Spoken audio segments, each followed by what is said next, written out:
नमस्कार सख्यांनो, आज आपण बनवणार आहोत ढाबा स्टाईल झणझणीत मसालेदार चिकन कलेजी मसाला। चला तर मग सुरू करूया।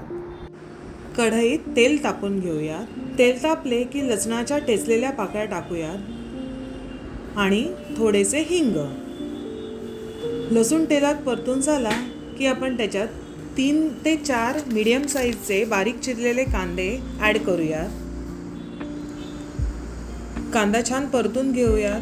कांदा परतला की आपण त्याच्यात मसाले ॲड करूयात। 2 चमचे घरगुती मसाला, 2 चमचे लाल तिखट, 2 चमचे मालवणी मसाला, 1 चमचा गरम मसाला। हा मी बाहेरून विकत आणलेलाच मसाला टाकते। थोडीशी कसुरी मेथी सुद्धा ॲड करूया। कसुरी मेथी टाकून परतल्यामुळे मसाल्याला छान चव येते। आणि आता थोडीशी हळद टाकून घेऊया। मसाले सुद्धा छान परतून घेऊयात तेलामध्ये। आपण मसाले छान परतून झाले की आपण त्याच्यामध्ये वाटण ॲड करूयात। जर तुम्हाला वाटणाची रेसिपी पाहिजे असेल तर मला कमेंटमध्ये कळवा, आपण त्याचा डिटेल व्हिडिओ जरूर बनवूयात। वाटण आणि मसाले दोन्ही छान परतून घेऊयात। छान परतून झाले की झाकण ठेवून एक वाफ काढून घेऊयात, म्हणजे वाटण आणि मसाला छान शिजून घेईल।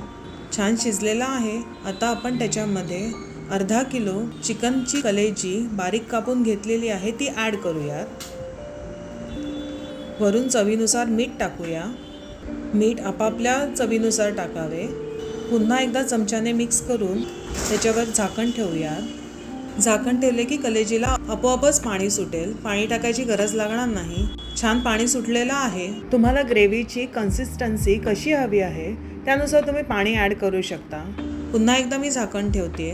छान तेल सुटलेलं आहे, छान वाफही आली आहे आणि छान सुगंधही सुटला आहे। अशा प्रकारे आपली कलेजी झालेली आहे। आता मी त्याच्यामध्ये थोडीशी कोथिंबीर टाकते, म्हणजे आणखीन चव सुंदर लागेल। आणि अशा प्रकारे आपला कलेजी मसाला खाण्यासाठी तयार झालेला आहे। तुम्हाला अजून कोणकोणत्या पदार्थांच्या रेसिपीज बघायला आवडतील ते कमेंटमध्ये नक्की कळवा। तुम्हाला आमची जर रेसिपी आवडली असेल तर व्हिडिओला लाईक, शेअर आणि सबस्क्राईब करा। भेटूयात नवीन रेसिपी सोबत नवीन व्हिडिओमध्ये। तोपर्यंत आपली रेसिपी बनवून खाण्याचा मनसोक्त आनंद घ्या।